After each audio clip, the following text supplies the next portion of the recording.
Whether you're a consultant, an executive, or an entrepreneur, getting the next project is an important step in career development. And typically to do that, you can either approach it in a slightly systematic way, so for example, have a big set of credentials, have some clear methodologies, sit down with your prospect and discuss their needs, all perfectly acceptable ways to get the next project, and we'll see in the rest of the getting the next project module. But let me highlight here one slightly more playful way to do so, and I call that spin the wheels. What you do is you summarize the entity that you're working for or working with in 3 or 4 small sentences. So let's use a specific example here. I was working a few years ago with a retailer in Europe who was interested in, broadly speaking, it was known that they were interested in improving the health of the nation.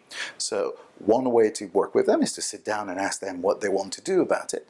Another one is to sit down with my team and come up with 10 ideas. How did we do that? Well, we summarized the issues as follows. So the potential client, the prospect, had large stores selling lots of foods that were meant to be cooked at home. Okay, classic food retailer. And what we did is, we said, okay, let's play a bit, let's spin the wheel. Let's stay with large stores and lots of food, but instead of cooked at home, why don't we have them cooked in store?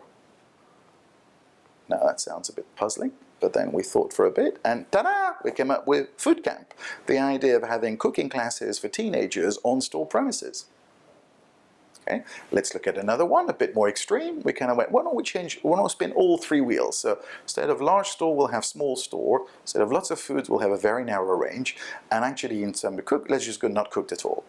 And you can probably recognize here the notion of design thinking, which is you create thinking constraints for yourself, which effectively narrows the field you're roaming in your brainstorm, which actually, poof, makes it more likely that you're going to get some crazy ideas or some sort of targeted ideas to the needs. So here, small store selling a very narrow range of food that is not being cooked. Ta-da-da! The Flying Salads. Okay, it's a dedicated chain of salad bars on the high street, providing takeaway and delivery. Then let's play the game again. And here we went, let's stay with narrow range and not cooked, but let's just get rid of the stores altogether. So can we come up with an idea where no stores deliver a very narrow range of food that's not being cooked? Now, always when you play the spin the wheels game, there's a few seconds where you go, does it make sense? And then you sort of, your mind finds a way past the neuronal blockage, and we arrive at, ta-da-da, oyster food. Fruit dispensing machines located in tube stations, in schools or offices with the brand of our client or your company, if that's the case. Okay, let's see one final one. Here what we went a bit more extreme. We went, okay, you know what? No food, not cooked. Let's not even have any stores. It took us a bit longer, but then we arrived and went, Fit Club, pop-up physical activities on store car parks for children whilst their parents are doing the shopping. Okay.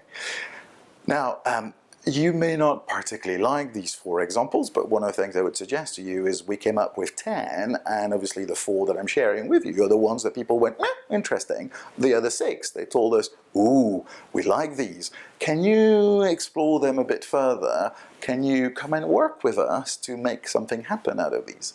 Okay, so just to summarize here, spin the wheels I'm not suggesting is the only way to get the next project, but is one of the ways to get the next project. Hope you enjoyed and you put that in practice.